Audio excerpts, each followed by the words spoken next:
How everybody doing today?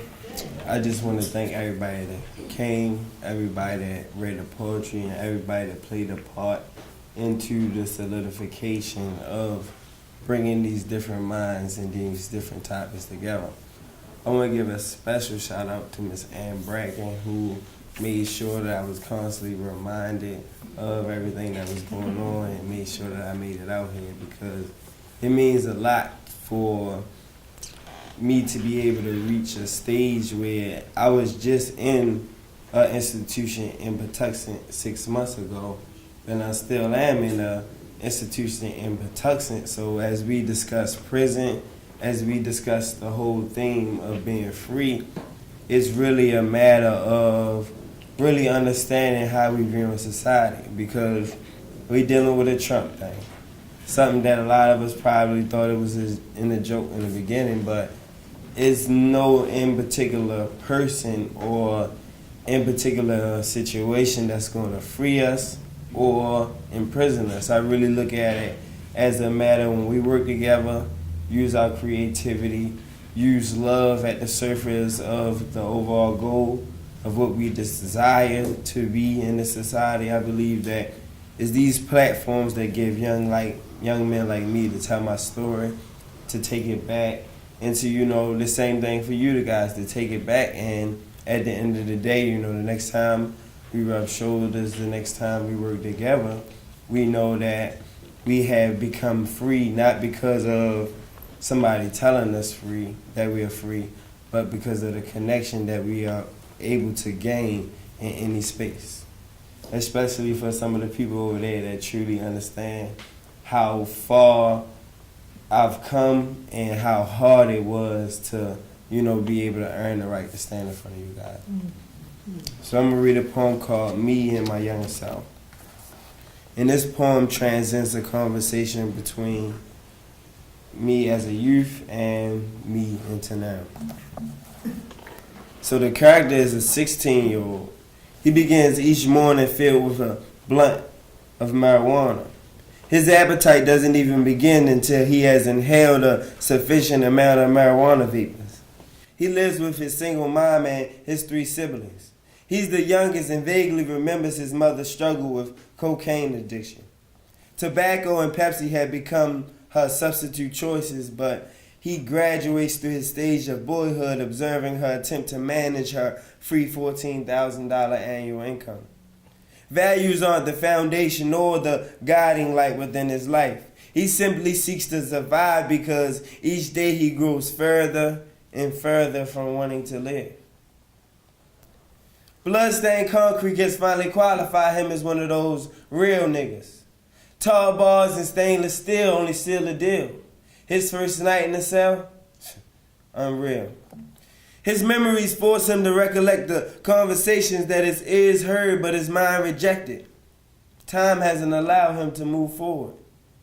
If only if I could speak to the virgin kid that played football with his free time and never smoked his first blunt, I would say, there's no gold at the end of the Lucky Charm rainbow.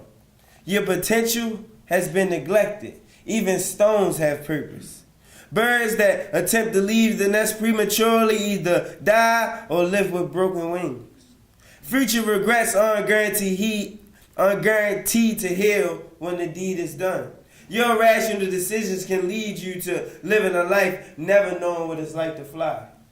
Speeding bullets define the future of your tomorrows, and slow tears articulate the heart-beating sorrow. Hot girls and illusionary pills excite your lower animal nature, but the wise elders try their damnedest not to hate you. Who are you? Who will you be? It's Stevie Wonder that's blind, but it's you that cannot see. Cold blood is natural to snakes and lizards, but the only thing that keeps you still for 1 second is snow days and blizzards. 5 and 8-year-olds begin to mimic your actions as you did those older than you, and what's most sad is that you're glorifying the wrong shoe.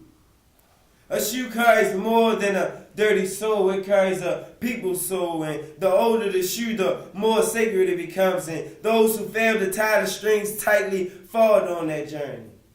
Aren't you tired of falling? Aren't you tired of falling? You're down so much, really your knees are bruised because really you're crawling. Genitals make the male, not the man, and mind determines the future, not simply the hand. You see, my hand is reached to open new dimensions, yet only found doorless doorways. When there are only walls in front of you, you must fashion them to be doors. Each lock has a secret key, and you just have to find it, and each hurdle is necessary, but you don't have to mind it. A shadow in the dark is like that old shoe that we was talking about. You just have to shine it. Don't continue to lose your grips on reality. One day you awoke to the smell in your nose and it got stuck into the hair of your nostrils, and ever since then you've been twisting your face up at the world, didn't even know that it was you that's carrying the stench. If you continue on this path by tomorrow, your eyes will be seeing the monotonous life of a prisoner. So my young self looks at me and he says, man, everything you said makes sense, but I'm charged up right now. Like, man, I feel you, but I ain't tripping off no prison bed. It's like, if you the older version of me, I don't think I got nothing to worry about. If I don't make the mistakes that you made, how would I ever learn? So I said, time repeats itself like old classics on the radio. Smooth streets wither away and transform into rocky roads, and holiday seasons invoke feelings of nostalgia. Nevertheless, you become the standard. You only need to realize that you can't live the movie life. There is no script or predetermined ending. It is through your will and your vision that your future will unfold. Cages are meant for no one. Experience is the teacher that has no pity. Death was once a name that I called upon each morning. Today, I call for life. Right now, you have no vision, thus your tomorrows are certain to be empty. Luck is for those who rather wait for things to fall out of the sky. You must be a man of patience, and you must be a man of decisiveness. For those who fail to plan to fail. For those who fail to plan to fail. Thank you.